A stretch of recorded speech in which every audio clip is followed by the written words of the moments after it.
بالله من الشيطان الرجيم.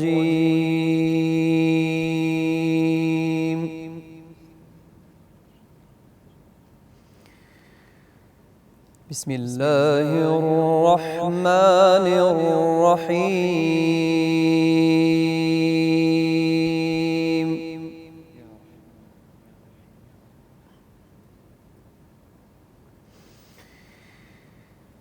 ولله ملك السماوات والأرض والله على كل شيء قدير.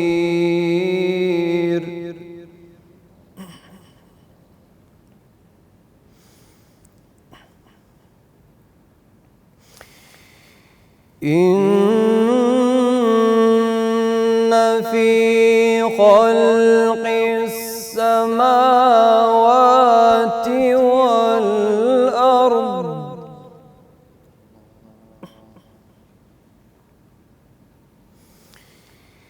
واختلاف الليل والنهار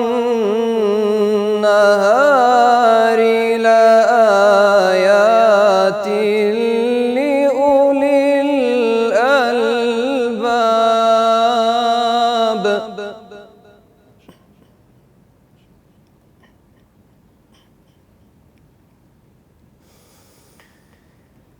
الذين يذكرون الله قياما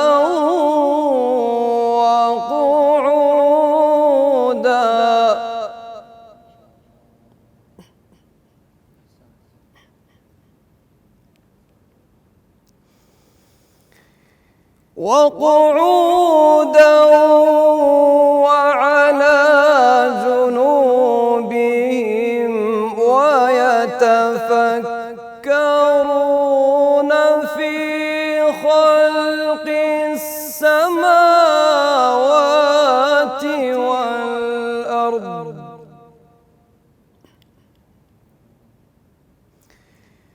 ربنا ما خلقت هذا باطلا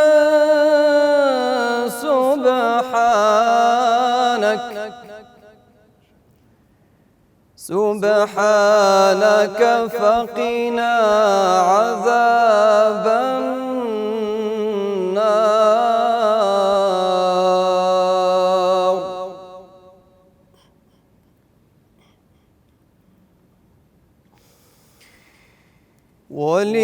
ولله ملك السماوات والأرض والله على كل شيء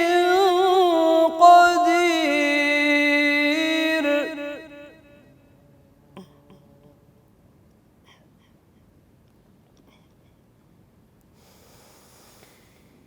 إن في خلق السماوات والأرض واختلاف الليل والنهار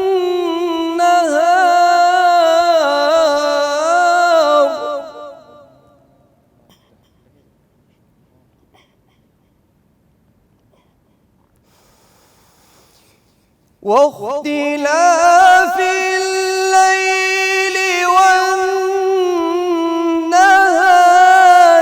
لآيات لأولي الألباب.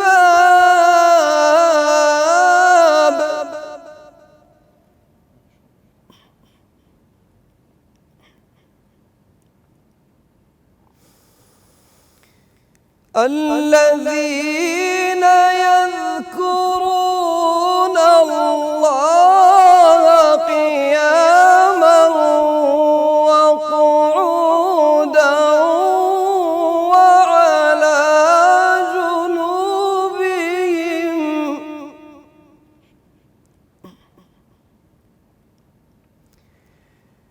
ويتفكرون في خلق السماوات والأرض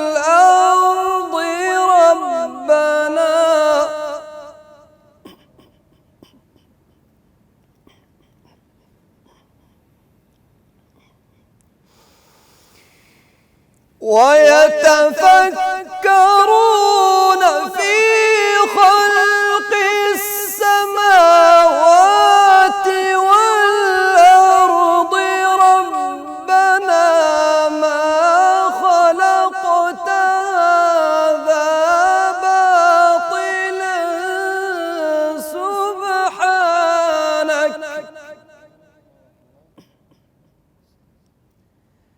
سبحانك فقنا عذاب النار.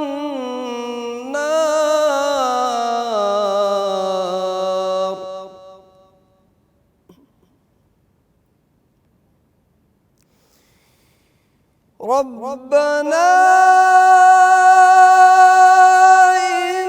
إنك من تدخل النار فقد أخزيته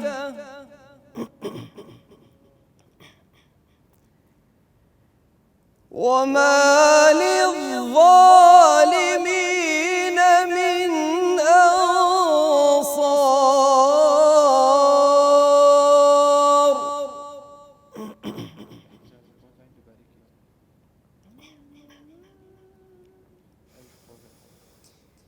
ربنا إنك من تدخل النار فقد أخزيته وما للظالمين من أنصار.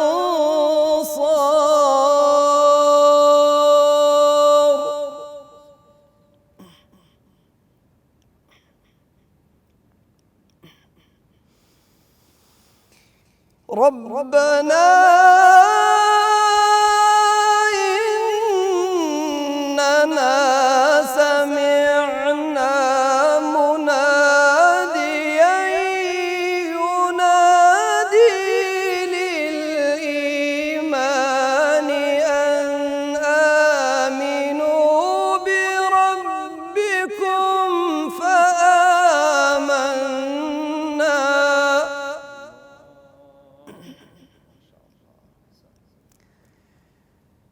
ربنا فاغفر لنا ذنوبنا وكفر عنا سيئاتنا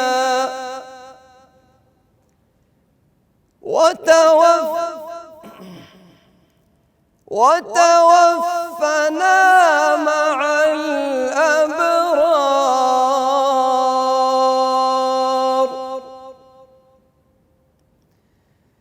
ربنا وآتنا ما وعدتنا على رسلك ولا تخزنا يوم القيامة إنك لا تخلف الميعاد. صدق الله العظيم.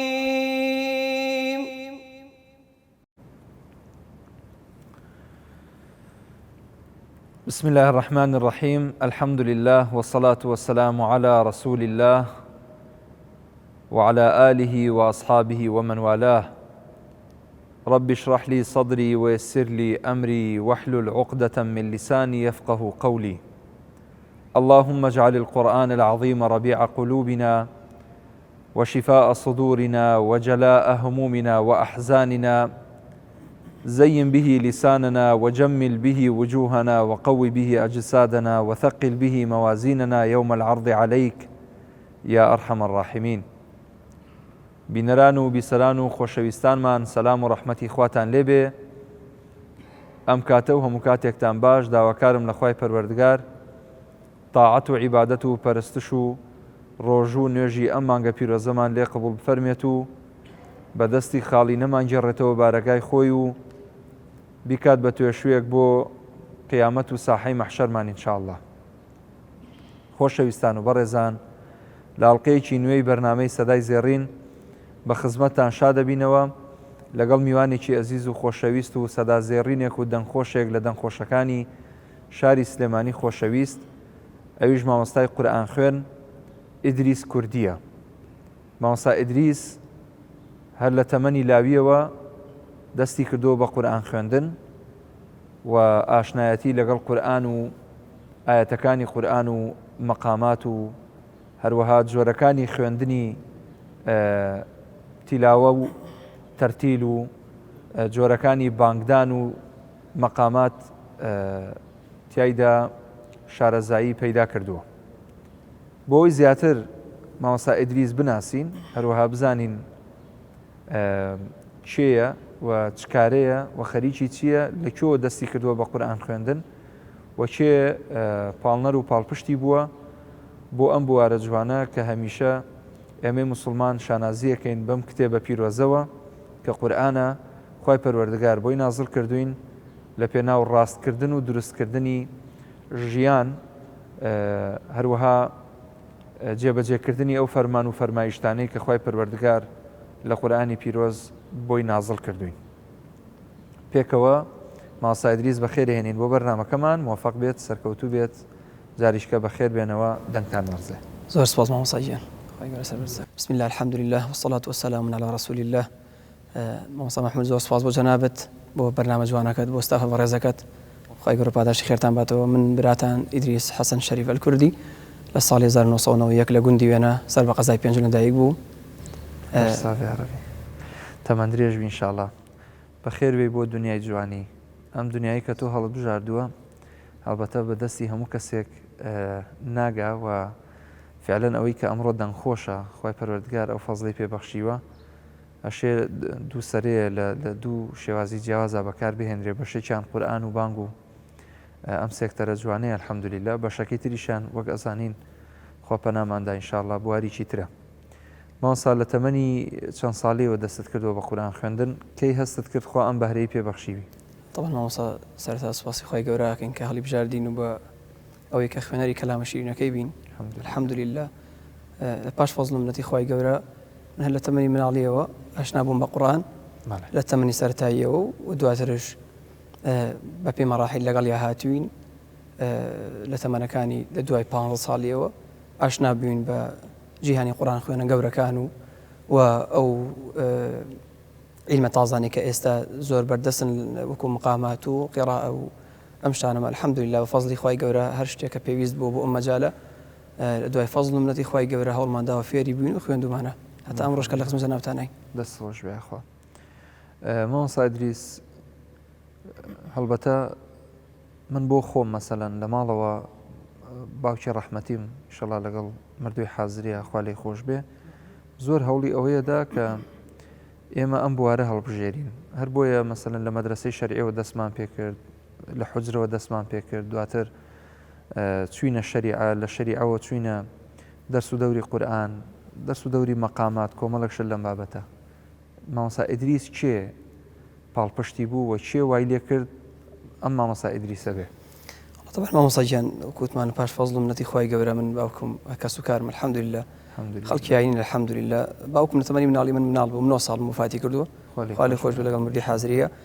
فەمە دوای ئەو دایکم جێگی باوکمانی کردوێتەوە الحەمدولیلا، بەردەوام تەشجیعی کردوین و هاوکاری کردووم بە هەر شێوازێک کە توانیوانە دایکم و براکانم و کەس و کارم بەعام وە کۆمەڵێک مامۆستای بەڕێز خوا پاداشی خێریان باتەوە کە هەر لەو کاتۆ کە زانیان ئێمە بەهرەیەکمان هەیە و توانین خزمەتی قورئان و بانگ بکەین، ئەم ئاراستەیان کردین بۆ ئەوەی کە بتوانین لەم مەجالە پیرۆزەیە خزمەتی قورئان و مسلمانان بکەین الحەمدولیلا.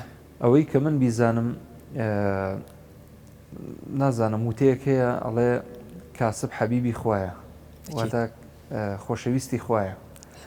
جەنابەت خەریکی کار و کاسبیت بەڵێ ئەو بوارەی کە تۆ کاسبی تیاکەی چییە؟ طبعا من لە بازار ئیشی عربانەمان هەیە مێز عربانم پێ باش لە بازارڕ ئیشەکەم هە لە تەمەنی مناڵیەوە لە دوای 14 ساڵیەوە الحەمدولله لە بازارە کار و کەسابی ئەو بابەتانی کە وەڵا بابەتەکان موادی ئینشائیە ئەوی پەیوەندی بە سەیارە و ئەو شتانەوە هەیە. بۆچی مەسەلەن ینی بۆ هەوڵت نەداوە لە شوێنێکی تر چکە جاری وا هەیە ینی ئینسان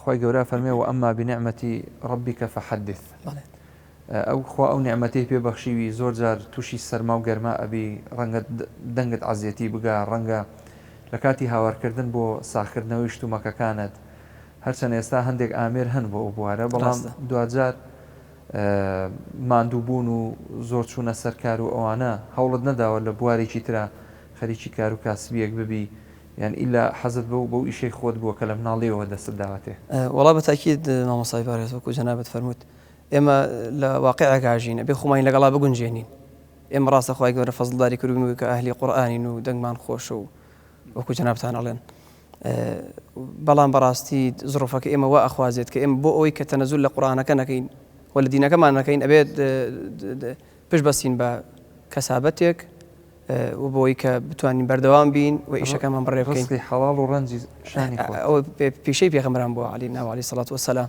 ئەوان شوانیان کردووە ئیشی زۆر ئەوەی تریان کردەوەی کە ئێمە ئیسەیەکەین بەڕاستی خۆی کارکردن و هەوڵدان بۆ بەدەستێنانی ڕزقی حەڵاڵ شانازیەکی گەورەیە بۆ ئینسانی مسلمان نەڕۆژێ موفق بیا ڕەبی ئینشاءڵڵا سەرکەوتووە بی خی گەورە ڕزقی حەڵاڵت پێ ببەخشێ دەروی خێری لێ بکاتەوە خێزانت هەیە نەخێر مامۆساییە هێشتا ئەو وڵایی ئەمەیان باشە ینی تۆ هەر خۆتی خۆی باشە و باشیش نییە موفق بی ئینشاءڵڵا چۆنە ژیانی هاوسەریت پێک نێنەوە تا ئێستا وڵی مامۆساییە قسمت نەبووە تا ئێستا هیواداری مەشغوڵی خوێندنش بووم بەڕاستی هیواداری قسمت ببێ ئیدریس هەم قورئان خوێنە هەم کاسبە هەم خۆتان ڕازی مامۆساییە ئەگەر ئینشاءڵڵا شتێک هاتە پێشەوە من خۆم لەگەڵ تا دێم لە خزمەتە بارەکە الله فیک ئەچین بۆ داواکردنی باش لە خێتان بەتە مامۆساییە ئەزمای ئینشاءڵڵا جزاکەڵڵا خێرا مامۆستا جەنابەت دەستێکی باڵات هەیە لە بانکدانە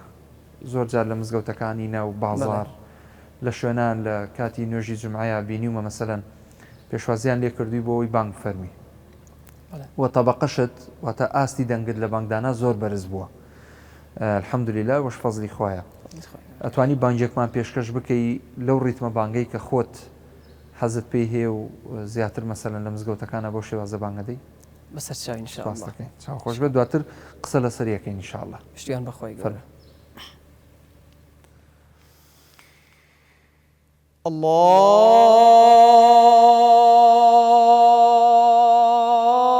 الله أكبر الله أكبر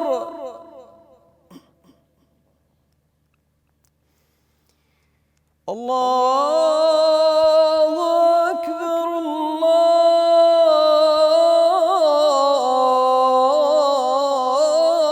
الله أكبر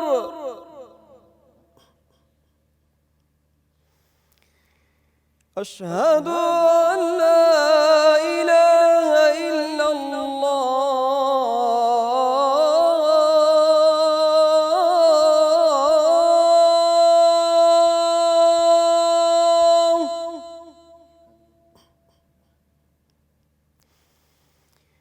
أشهد أن لا إله إلا الله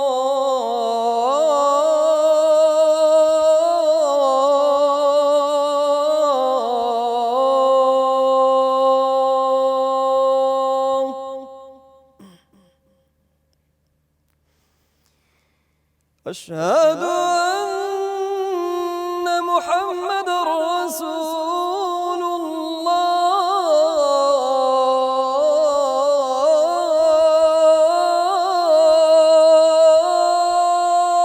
الله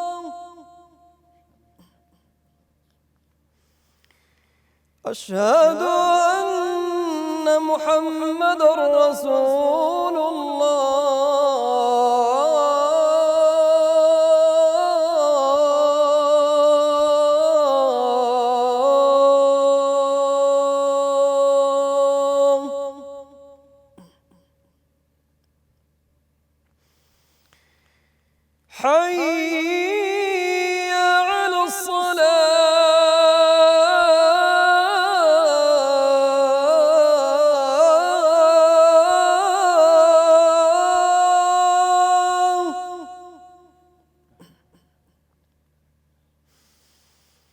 حي على الصلاة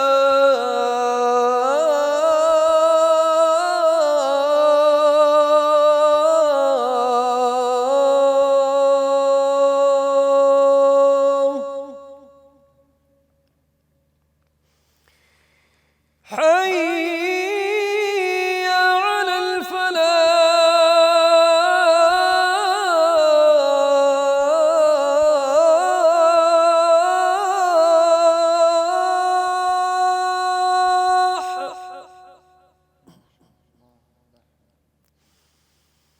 حي على الفلاح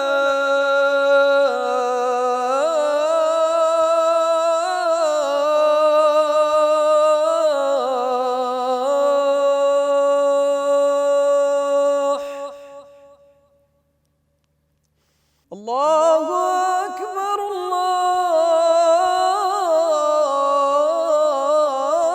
الله أكبر لا إله إلا الله.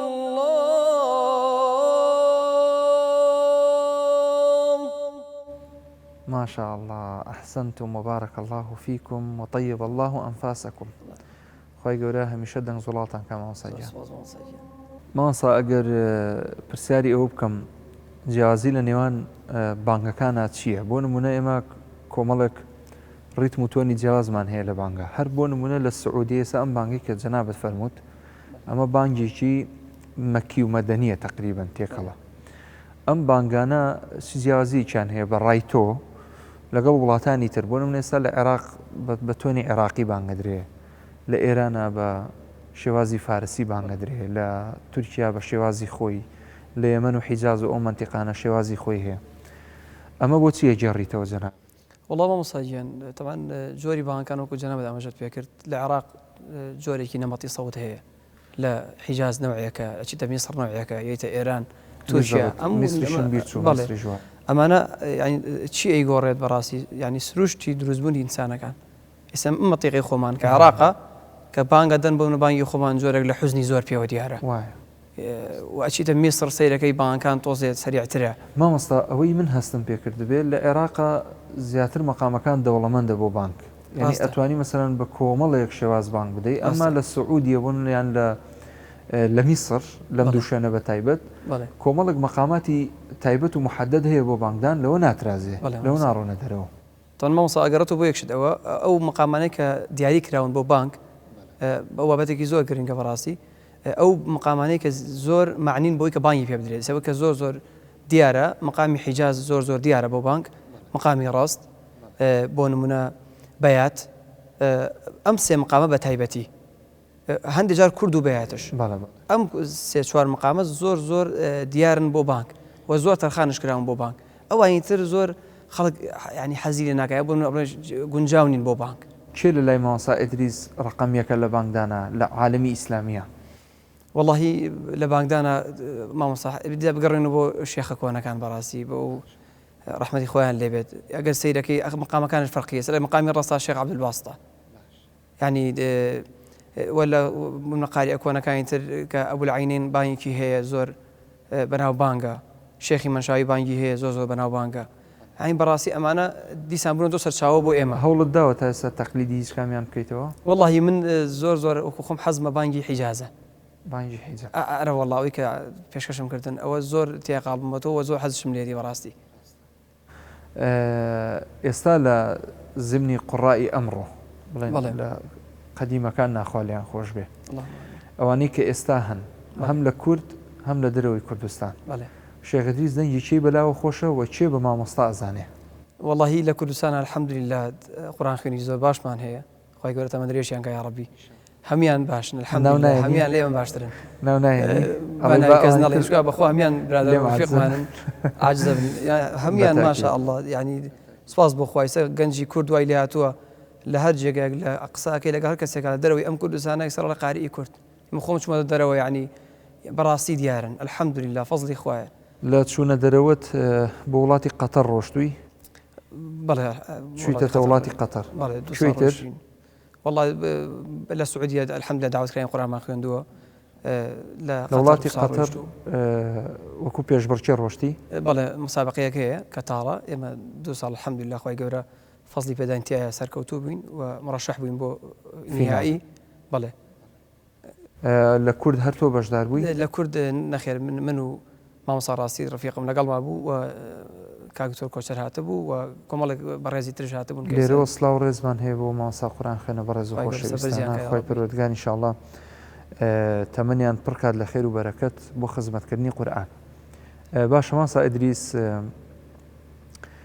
ئێستا پێمان خۆشە بەشێکی تر گوێمان لە قورئانی پیرۆز بێ دواتر ئینشاءالله دێینەوە قسەکانمان تەواوەکەین.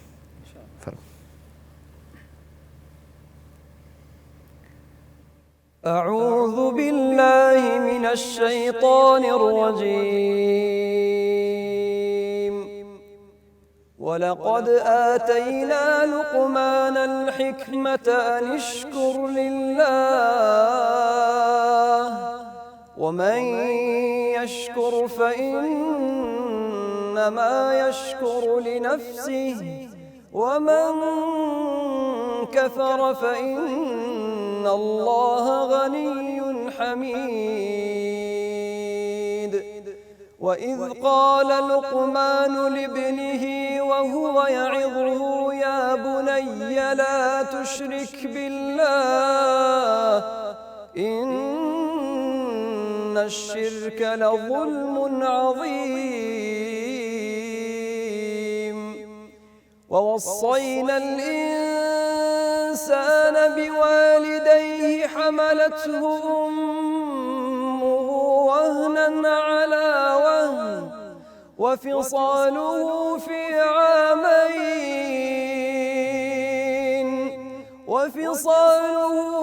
عامين أن اشكر لي ولوالديك إلي المصير وإن جاهداك على أن تشرك بي ما ليس لك به علم فلا تطعهما وصاحبهما في الدنيا معروفا واتبع سبيل من أناب إلي ثم إلي مرجعكم فأنبئكم بما كنتم تعملون.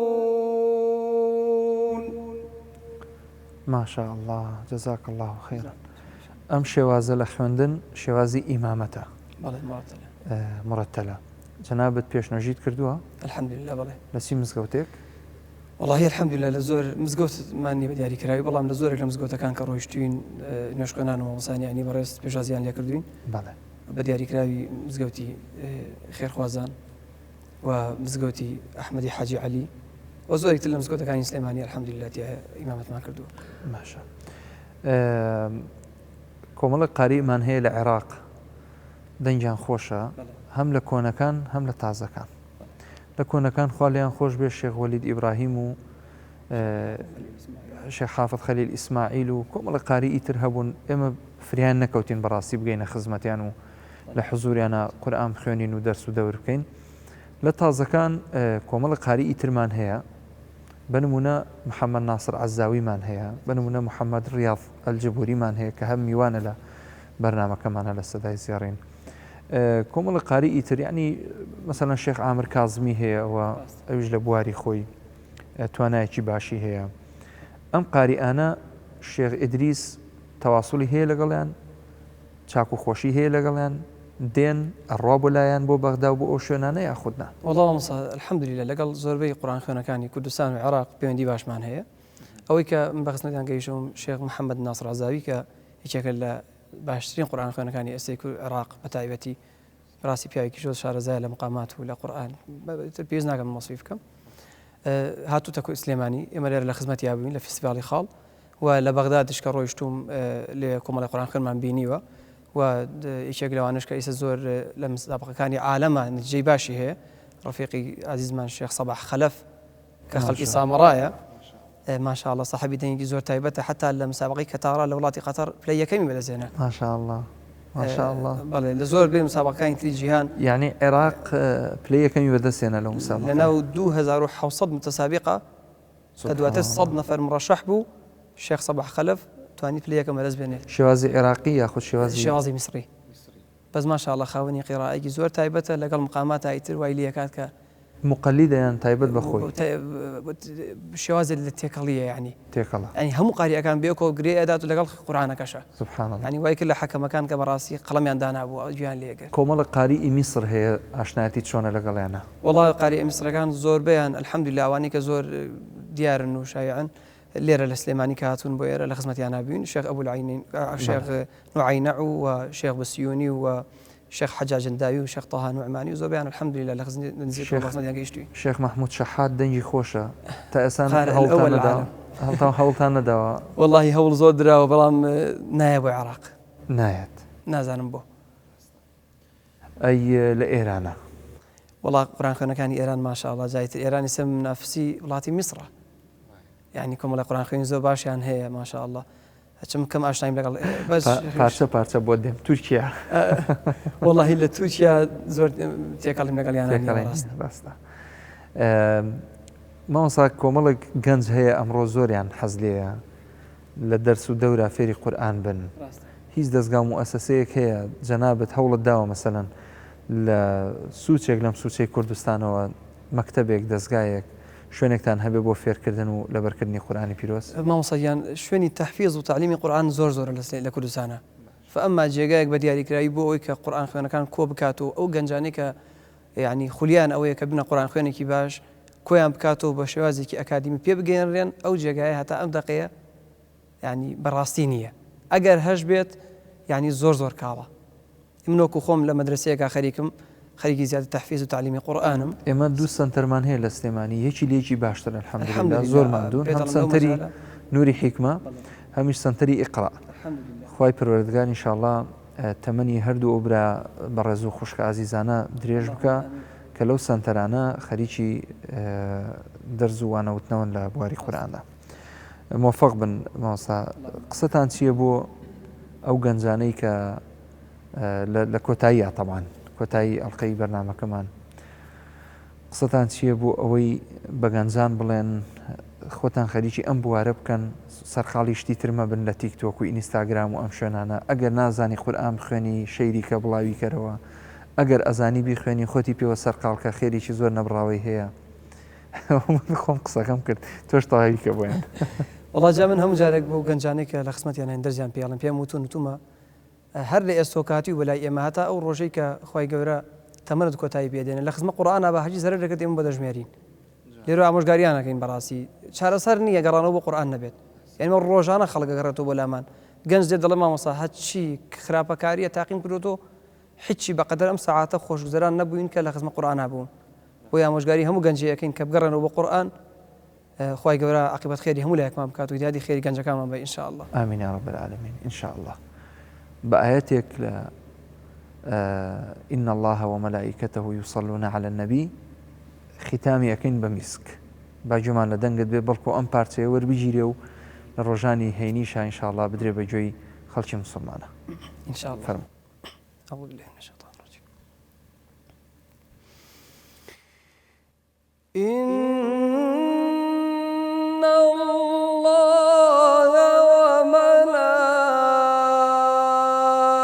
وملائكته يصلون على النبي يا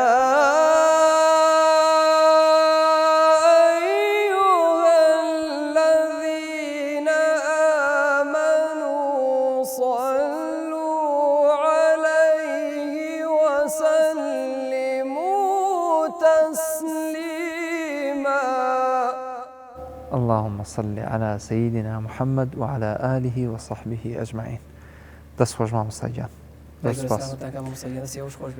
بینەران و بیسەران و خۆشەویستانمان لێرەدا و بەم شێوەیە هاتینە کۆتایی ئەڵقەی ئەم جاری بەرنامەی سەدای زێڕین سوپاسێکی بێپایانم بۆ هاوکارانم لە پشتی کامێرەکانەوە خی پەروەردگار پاداشتی خێریان بداتەوە ئینشاءالله. سپاس بۆ ئێوە کە بینەر و بیسەرمان بوون، لە دوعای خێر بێ بەشمان مەکەن لە مانگە پیرۆز و مبارەکە.